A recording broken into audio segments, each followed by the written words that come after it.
We should fight one another for the honor of leadership. Not necessary. Everybody knows who's in charge. Me. Yes, you. Of course. Of course. Of course. Happy Comic-Con week, everyone. We have the best possible news ever, and it's not even Comic-Con yet. That doesn't start till Wednesday.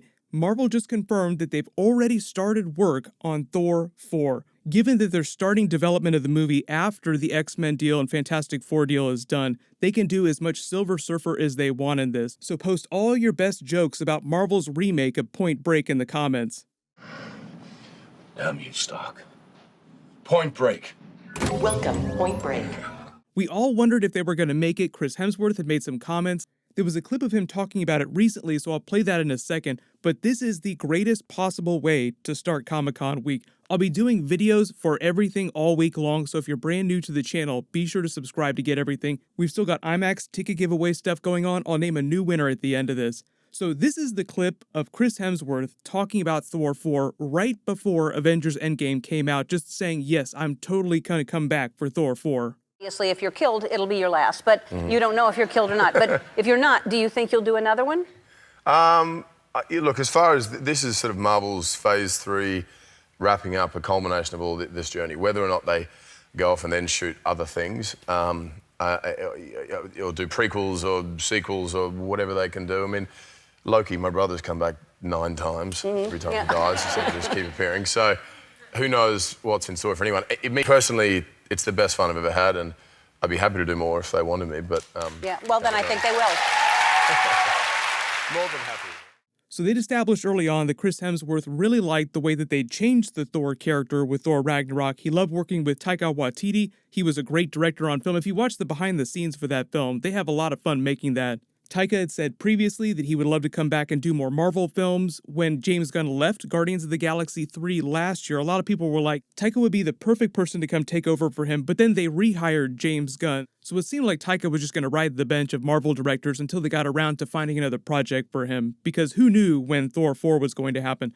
Then he was announced for the Akira live-action movie that they were doing. Everyone was really happy about that. They announced that he was going to be making an animated Flash Gordon film separately. Everyone was like, well, that makes sense because Thor Ragnarok is sort of like Marvel's version of Flash Gordon. But those are all separate films. Now in the news that Marvel is announcing him as the director of Thor 4, and he's also going to be writing the movie. They're saying that he's working on that first before he does those other movies. So it's not like they're announcing the movie and then we see it 4 years later. This is like a 2-3 year turnaround at most. Pretty sure that the movie won't shoot till next year just because they're announcing that he's starting work on the script right now. That usually winds up being at least a 6-month process. So between now and the end of the year, they refine what the story is going to be, they announce the cast, and then they start shooting next year for possible 2021 release.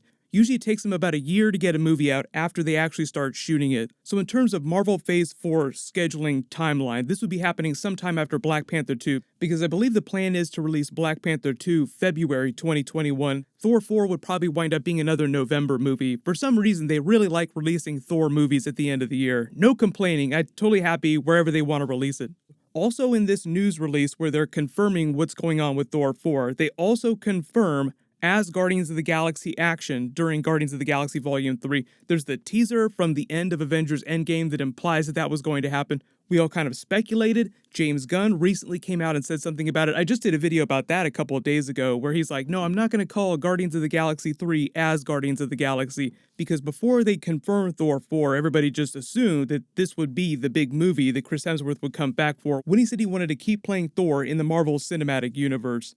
So when we're talking about Thor 4, though, people are like, what's the villain going to be? What's the story going to be? Obviously, you should go without saying, spoiler warning for the Spider-Man Far From Home post-credit scene, because we need to talk about some heavy Marvel Phase 4 stuff that they were talking about during that movie.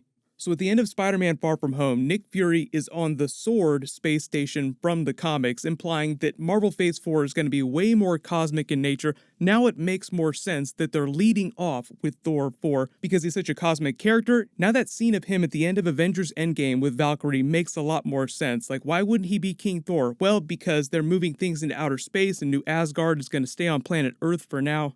There are a number of big comic book villains and comic book story twists that they haven't done yet, but because Taika is doing the story, just like he did part of the story for Thor Ragnarok, in Ragnarok was a very different version of comic book Marvel Ragnarok. They also did a very different version of Gore the God Butcher with Hela's character. They changed her quite a bit from the comics. She was a bit of a combination of a couple different characters, including Angela. I get a lot of Angela questions. Angela is the lost sister of Thor, but that's basically what they did with the Hela character during Ragnarok, the lost sister, quote unquote. I've done a couple different videos about Asgardians of the Galaxy, Guardians of the Galaxy Volume 3, but now it just seems to confirm that they'll use that movie as a bridge for him to put him wherever he's going to be at the beginning of Thor 4. So obviously they have to introduce Adam Warlock during Guardians of the Galaxy Volume 3. Thor needs to lose all that beer weight that he's got on him, so they make a lot of jokes about what they're doing at the end of Avengers Endgame in this scene. But it just sounds like now he's only going to be with the Guardians for a little while during Guardians of the Galaxy Volume 3, probably to help them out with their super OP,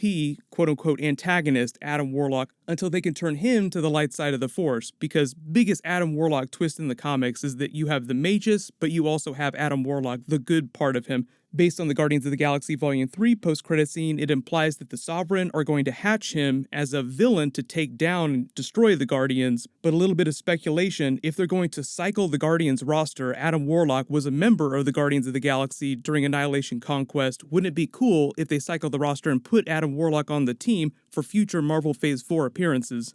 Star-Lord lost all of his special cosmic abilities when they killed, or supposedly killed, Ego the Living Planet, so they would definitely need an assist in taking down someone as powerful as Adam Warlock.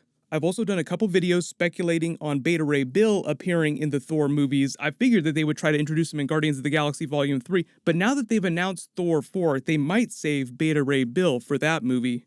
Backup theory we also need to consider, because James Gunn is doing Suicide Squad before he does Guardians of the Galaxy Volume 3, is that Thor 4 could shoot before Guardians of the Galaxy Volume 3, meaning that all the Asgardians of the Galaxy stuff would happen during Thor 4 instead of during Guardians 3. They haven't officially confirmed when everything is coming out exactly, so we'll find out about that later this weekend.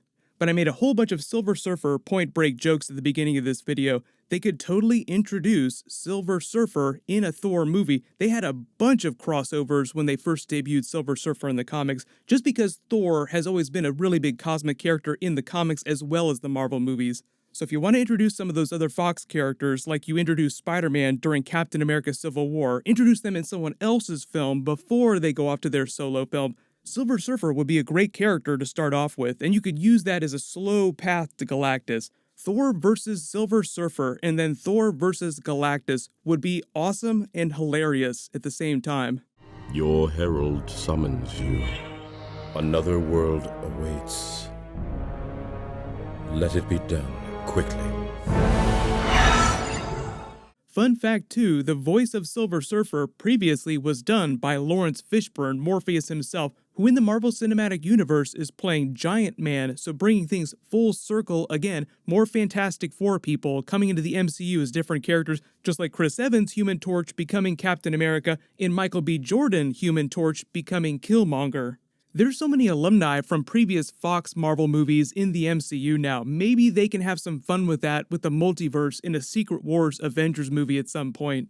So everybody freak out in the comments and let me know what you want the story of Thor 4 to be and which characters you want them to introduce. Remember, you can pick from anyone, X-Men, Fantastic Four, because they are free and clear to introduce any of those characters that they want. Because they're announcing this now at the beginning of the week, I'm also expecting them to talk about this during their Marvel Phase 4 Comic-Con panel, and it's rumored that some of the Avengers are going to be coming back, so Chris Hemsworth himself might show up during their Comic-Con panel on Saturday. Of course, I'll do a video for whatever it is that they drop, any footage, any announcements, so no worries. Now it makes a little more sense why Chris Hemsworth was posting this funny video of him and Matt Damon the other day, just because it seems like now he's getting hyped up for them to start talking about Thor 4 at Comic-Con this week. Buddy. I ain't got shit. It's messed up, man. I never said Hawkeye wasn't cool.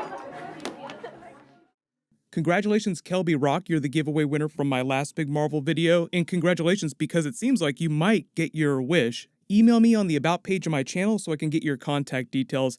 While you wait for everything, click here for my Spider-Man Far From Home Fantastic Four Easter egg video, and click here for my Spider-Man Far From Home post-credits scene video. Thank you so much for watching. Everybody stay awesome. I'll see you guys tonight.